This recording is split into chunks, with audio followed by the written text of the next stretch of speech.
Welcome back to News in Focus. As matric learners across South Africa prepare to receive their final results, the South African Depression and Anxiety Group is urging learners, parents and teachers to focus on emotional well-being during what can be one of the most stressful times of the year. We've all done it if you have completed matric. It is really one of those times where you need the support of everyone around you, especially during this time, whatever the results are going to be. Joining us now, I'd like to welcome Roshni Parbhoo-Seetha, who is the SADC Project Manager for Education. Roshni, absolute pleasure having you on. Thank you so much for joining us. Thank you so much for having me. No, it's an absolute pleasure. I guess, Roshni, you know, both you and I have written matric, and we know the stress and the anxiety that comes with that. Why is this period particularly psychologically vulnerable for matriculants? So I think for so many children, it's that time where you feel like my entire future depends on results. I might disappoint my family, my friends. What happens to my future if the results I'm expecting or wanting doesn't turn out to be what I want? You know, I have a lot of our learners only have a plan A. There isn't a plan B. There isn't a plan C. You know, and so for a lot of them, they're not sure what to expect. They wrote those final exams, and for a little while, that overwhelming feeling, that anxiety subsided, and then suddenly there was this waiting period for those results. And over the last few weeks, there's been anxiety, there's been stress, there's been panic, and not just for the learners, but for their parents, for their family members as well. And so it is an extremely emotionally vulnerable time, not just for our matric learners, but also for their family and their friends. Yeah, I can only imagine that because, I mean, both you and I and so many of our viewers who have written matric, of course, know what it is to have that feeling. Roshni, anxiety, fear of failure, and pressure to succeed typically manifest in young people during this time. How does one need to manage this, especially if you're a parent and you're a parent watching this right now? You know, of course, the matric results are out in terms of stats per province, but you worrying about your child. How important is it for parents to actually know about this and really help their child through this time? It's extremely important, and you need to know what to look out for. And bearing in mind that it looks so different from one child to the other, right? Some might become irritable and angry and easily angry, while others might become, you know, quiet and withdrawn. And some might be outspoken and tell you exactly what they are feeling. And so you never know what you are going to get. It's really the luck of the draw. And so as a parent, you need to remember that it is such an emotionally difficult time. It's very overwhelming. And like you said, we've all been through it, so we know what it's like. But for some of us, it was a bit of an easier time. Our learners are going through a lot more of a difficult time now with social media and comparing themselves to each other. A lot of us never had to do that, you know? And so for parents, look out for those signs. Is your child withdrawing? Is your child suddenly more upset or gets upset easily or quick to anger? Are they more withdrawn? Are they sleeping too much, sleeping too little? As a parent or a family member, you are the first one that will notice that. But trust your instincts. Always go with your gut. You know when something is wrong. Roshni, the sort of balancing of encouragement and emotional safety, I think it's probably as important at this time than anything else. And in some homes, expectations can unintentionally add pressure. How do parents need to manage this and balance this? So I think as parents, we are always needing very, bless you. We are always needing very well. We mean very, very well. But sometimes even those small comments can feel very heavy. And sometimes even the most well-meaning comment with our teenagers can be taken the wrong way. Yeah. And so we have to bear that in mind. You know, just shift from whatever it is that you're thinking to reassurance. You know, just reassure them that whatever your results are, I'm here for you. We're going to get through this together. And it's not about those results. And it's not about what that certificate says. It's about getting through this and, you know, making the best of whatever those results are. and finding if our plan A doesn't work out, finding out what plan B is or plan C. Yeah. But I think definitely shifting it from, how are you feeling? What do you need? Do you need to talk? As opposed to, also constantly that mollycoddling and overdoing it, because sometimes when we overdo it and then suddenly we stop, that also confuses them a bit. So stick to a routine, stick to what you're normally doing, but make sure you're constantly checking in on them, because they really are stressed out about this. Yeah, there's something important you've mentioned there, Roshni. Keep checking on them. And you don't want to overdo it also, because what it does do is that it brings the sort of false sense of security. And I've seen that with a number of parents. And I'm grateful that my parents were able to really manage the situation well when I did matric. And of course, a sibling of mine also did that at the same time. And it comes to my final question before we go to the break, Roshni. What do parents need to do in really allowing matriculants to have that safety net around them and coping with the stress and anticipation of the results? Because ultimately that's where it's going to be, those final hours, those final minutes before that matriculant receives his or her result. Absolutely. And so I think as parents, we need to remember that we set that emotional tone for our learners. And so I am stressed and I'm angry and I'm nervous, my child's going to feel that, and if I feel reassured that whatever it is whatever happens, my child will feel that as well. So I think as a parent, just be a parent. We often feel that pressure to be a psychologist or a counselor at this time, to save the day. You don't need to be that. You are not a psychologist. You are not a counselor. You are just mom. You are just dad. You are just the aunt or the uncle, because sometimes that's who our learners turn to, right? They turn to aunt or uncle. Just be that person. Just be their emotional safety place, and be reassuring. Open up those conversations. How are you feeling? What do you need? But also let them know that, what? If it doesn't turn out to be what you wanted, we'll find our way and we'll do it together. And always, like you said, not making it seem like everything is going to be okay. It's exactly what you were expecting you're going to get, because when they get there and they didn't get what they were expecting, suddenly they're going to be disappointed. So let them know that, life is about disappointment, and it's also about becoming resilient and learning how to deal with that disappointment, because it really is a stepping stone to success. After the break, I continue my conversation with Roshni Parbhoo-Seetha. We're going to be touching on the sort of external factors that play in this, and none other than social media, the pressure that comes from social media, especially in this current age right now, where the peer pressure is even more than it was, say, 20 or 25 years ago. Do stay tuned. News in Focus returns after this break.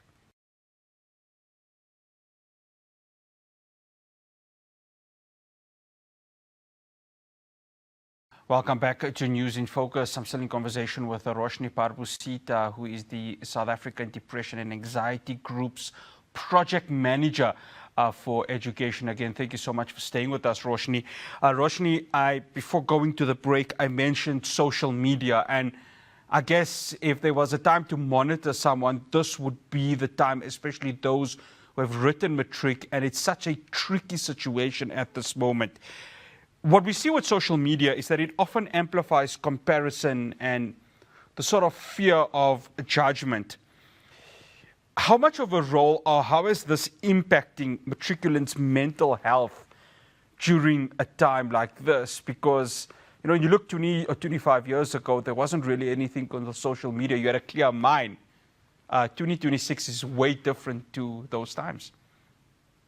Yeah, definitely. So we didn't have social media back then either. I mean, cell phones were just coming out when I matriculated. And so, and it was such a good time then, where life could just be life, and it was fun to be a kid. And now you've got social media where there's those constant comparisons, where everyone's comparing their life to what they see on social media. And the unfortunate thing is, what you're seeing on social media is only the good things about someone's life. No one's going to post how sad they are or how bad things went that day. Everyone just posts the good things. And so what kids are seeing is the celebrations and the joy, the happiness. And so sometimes it makes them feel like, oh, I'm alone in my sadness. I'm alone in my disappointment. And that's not the reality. The the reality is that there's a lot of people going through what you are going through. There's a lot of people feeling what you are feeling. And it's okay. It's okay to feel it. It's okay to feel sad. It's okay to feel disappointed, but don't sit in that sadness and that disappointment. And the most important thing for us is don't compare yourself to everybody else, because we are all so different. Imagine a world where the rainbow was all one color. It would be so boring.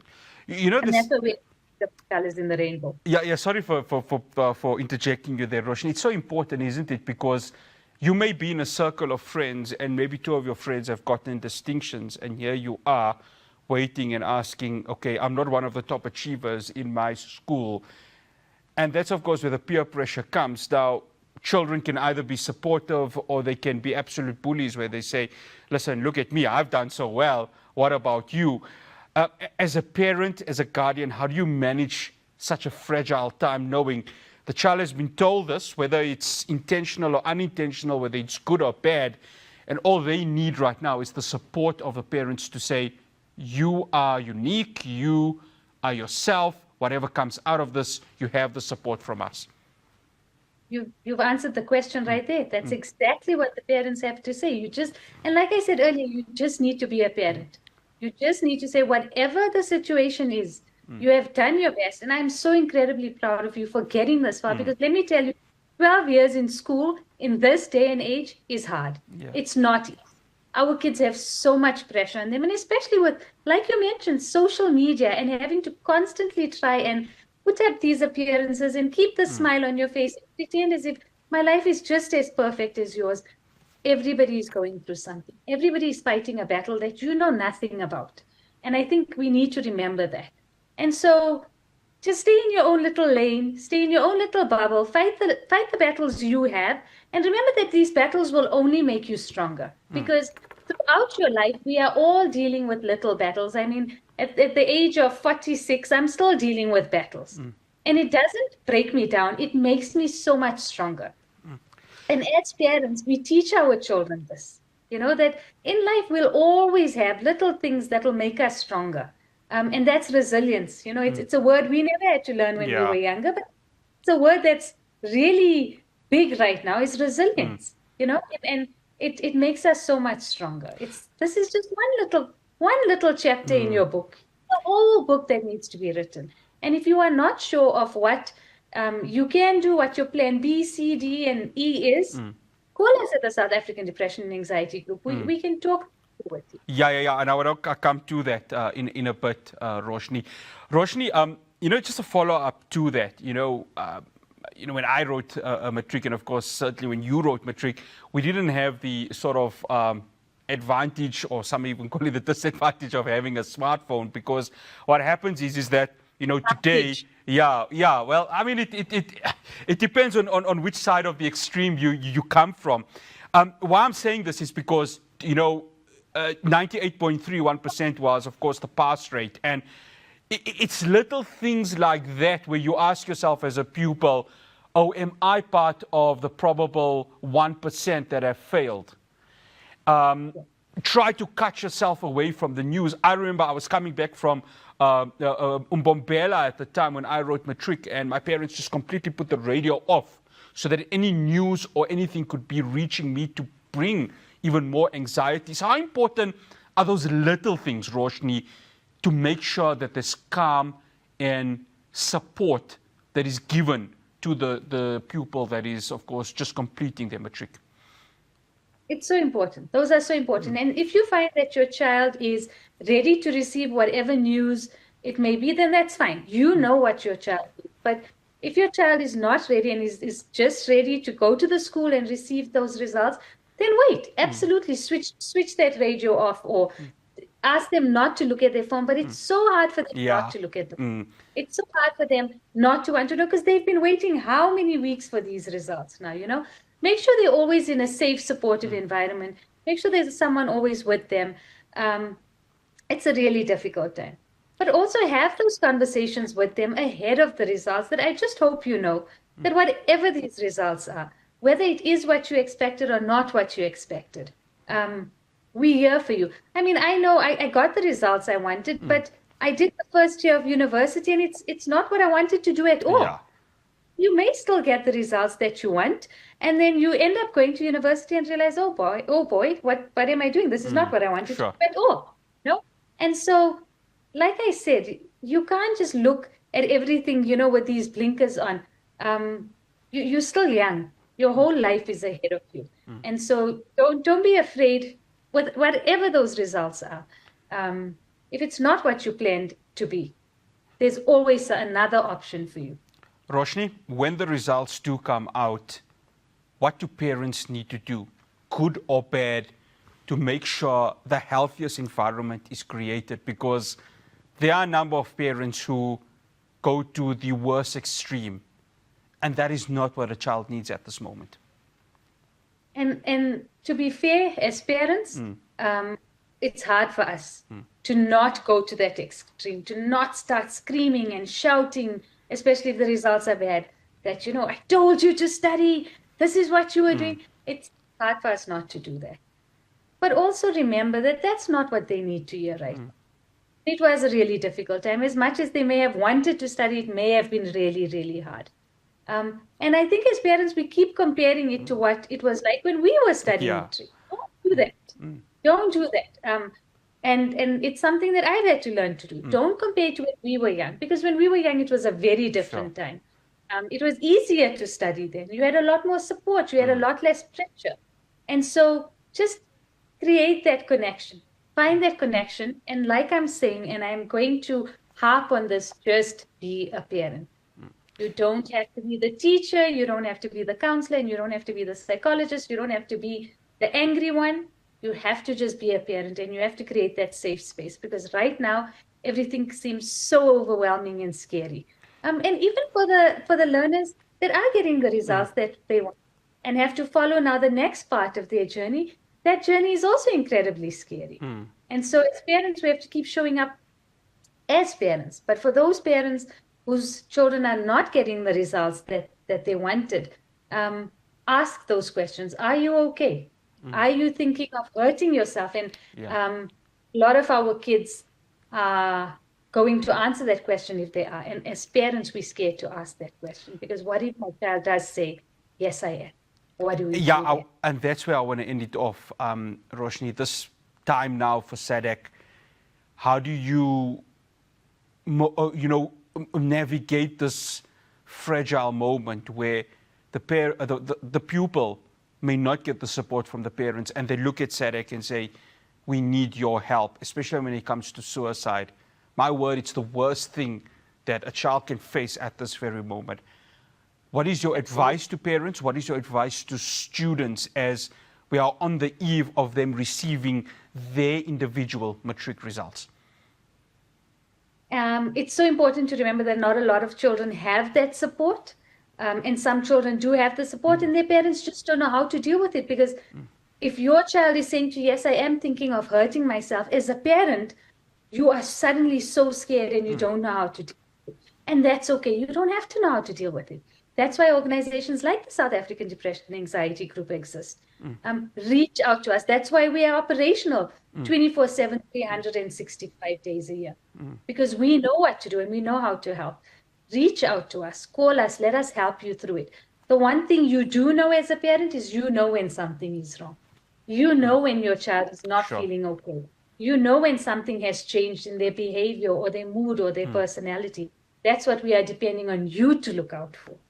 And always go with your gut. Trust your instincts. If something doesn't feel right, always rather go with your gut and just say, you know what, something's not feeling okay. You are not looking okay to me. I don't know how to help you because I've never felt like this before. But there is an organization out there who does know how to help. Come, let's own them together, and reach out to us. We are there to help. But as a learner, please don't think that this is a definition of your worth or even of your intelligence, because it really isn't. Your worth is not defined by that certificate. There's a whole life ahead of you and so many different things. Maybe this is just leading you down a different path. Roshni Parbhoo-Seetha, absolute pleasure having you on. All the best. Hopefully there aren't anyone that is phoning wanting to take their lives. Hopefully it's just to thank you probably for the support that you guys have given them during this time. Absolute pleasure having you on. Thank you so much for joining us. That is Roshni Parbhoo-Seetha. She's from the South Africa Depression and Anxiety Group. Visit their website if you have those feelings. Hopefully not. Hopefully all of you learners are out there searching and pursuing your dream. After the break, yes, we have extended our News in Focus. We're going to speak into Hassan Chunara, Africa Muslims Agency, of course, dealing with some of the fires that are happening at the Kucha municipality in the Eastern Cape. Do stay tuned.